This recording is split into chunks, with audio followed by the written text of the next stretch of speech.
Si nos villes ressemblaient à ça, est-ce que notre monde serait plus beau, plus fonctionnel ou bien plus chaotique? Depuis toujours, l'architecture est un terrain d'expérimentation pour explorer le futur. Certains architectes ont même dessiné des bâtiments tellement ambitieux qu'ils n'ont jamais pu être créés. Mais cela ne les a pas empêchés de marquer l'histoire. Salut à tous et bienvenue sur Parallèle Archive. Si t'es nouveau sur cette chaîne, je m'appelle Khadija et je partage un peu tout ce que j'aime ici et principalement des essais d'histoire de l'art et du design. Aujourd'hui, on va explorer des projets visionnaires qui ont repoussé les limites du possible et souvent les limites du réalisable. Alors pourquoi ces idées n'ont-elles jamais vu le jour? Que nous apprennent-elles sur notre rapport à l'espace? Et surtout, est-ce que certaines d'entre elles pourraient enfin se concrétiser grâce à l'avancée technologique? Prends ta tasse de thé, installe-toi et c'est parti. Le début du XXe siècle est une période d'effervescence incroyable. L'industrialisation change tout. Les modes de vie, les rythmes de travail, les infrastructures, et forcément, les architectes veulent adapter la ville à ce nouveau monde moderne. Ils rêvent de cités gigantesques, ultra efficaces, où chaque espace est optimisé pour la rapidité et la fonctionnalité. Mais entre le rêve et la réalité, il y a parfois un grand fossé. Et c'est ce que nous allons voir tout de suite avec l'un des exemples les plus visionnaires de l'histoire de l'architecture. Antonio Santeglia est un jeune architecte italien fasciné par l'industrialisation des villes et la modernité. En 1914, il imagine un projet futuriste révolutionnaire, la Città Nuova. Une ville entièrement pensée à l'ère des machines, avec d'immenses gratte-ciel en béton et en acier, des ascenseurs extérieurs qui parcourent les façades des bâtiments et un réseau de transport rapide directement intégré dans l'architecture. L'idée est donc simple, en théorie. Il faut oublier l'ancienne ville, jugée trop lente et inadaptée. Pour lui, l'architecture doit être en mouvement, à l'image de la société qui évolue. Mais son projet, vous vous en doutez, ne verra jamais le jour. En effet, avec l'éclatement de la Première Guerre mondiale, il meurt au combat en 1916, à seulement 28 ans. Alors est-ce que sa vision était trop ambitieuse? Peut-être que oui, au vu des moyens de l'époque et du développement technologique.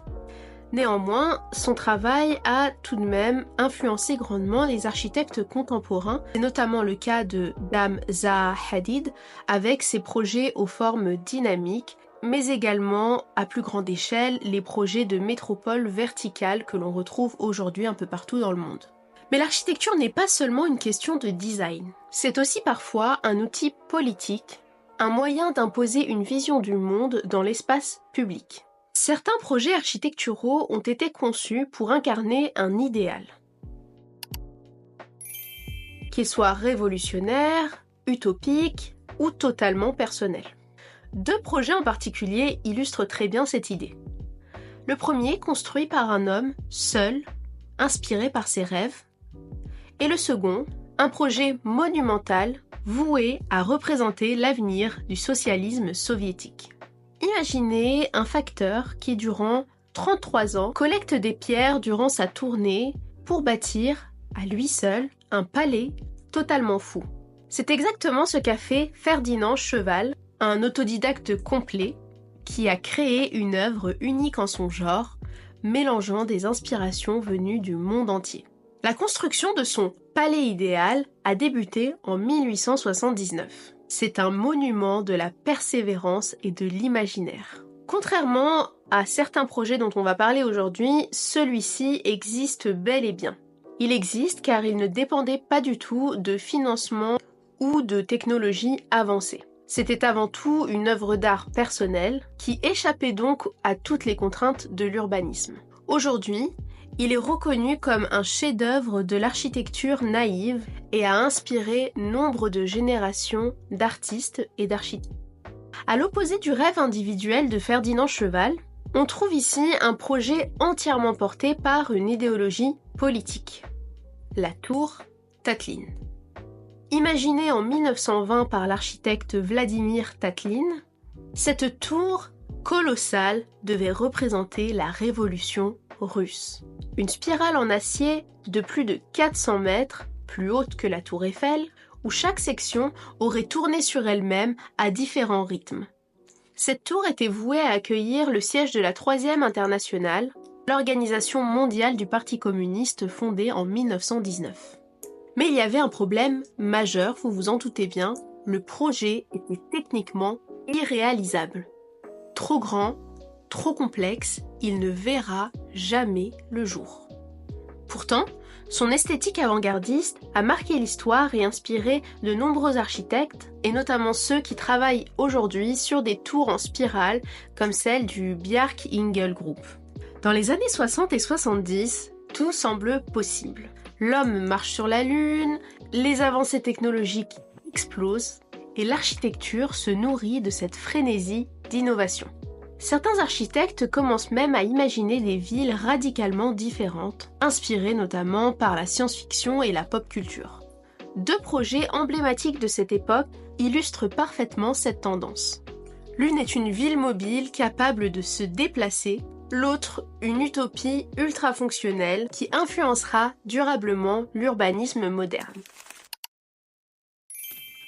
Le collectif britannique Archigram imagine un concept révolutionnaire, la Walking City, une ville entièrement mobile, capable de se déplacer comme un organisme vivant, avec des structures autonomes, semblables à des robots géants, qui s'adaptent en fonction des besoins de leurs habitants.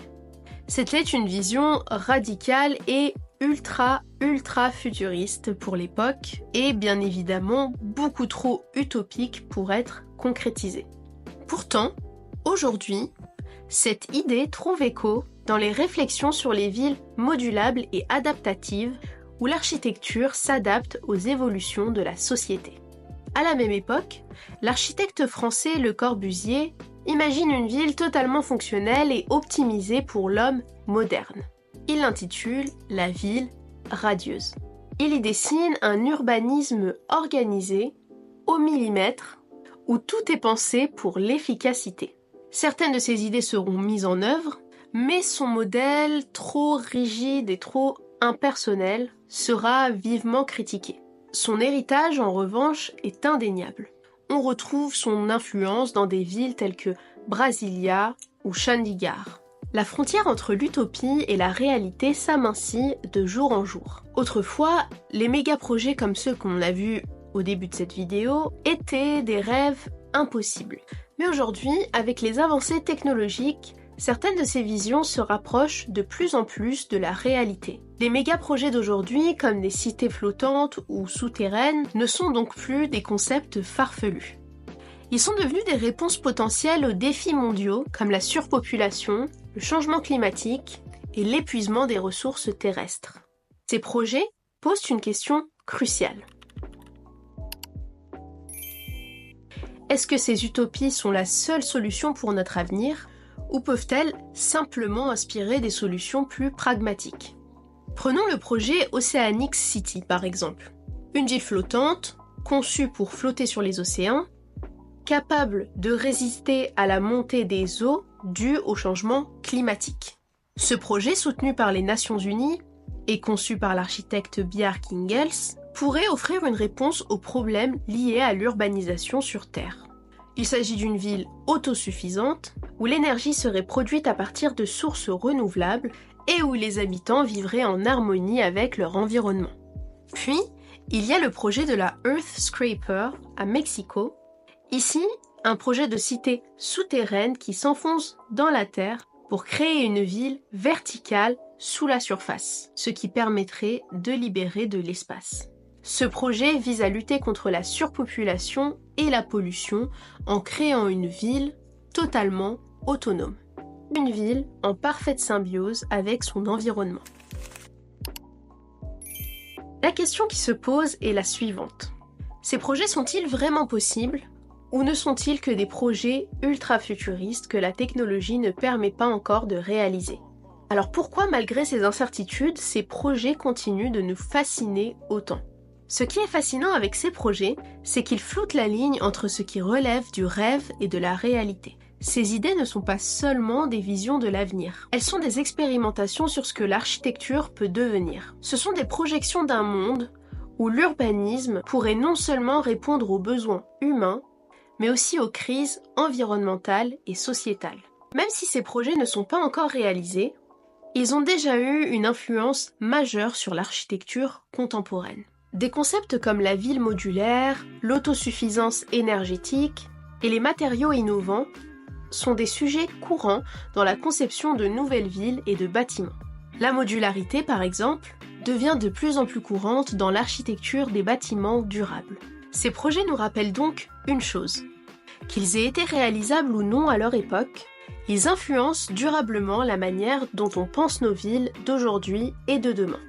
Et toi, lequel de ces projets t'aimerais voir devenir une réalité? Dis-le moi en commentaire. Si tu as aimé cette vidéo, n'hésite pas à t'abonner pour suivre plus de contenu d'architecture et de design. Je te remercie d'avoir regardé jusqu'à la fin et je te dis à bientôt sur Parallèle Archive. Bye!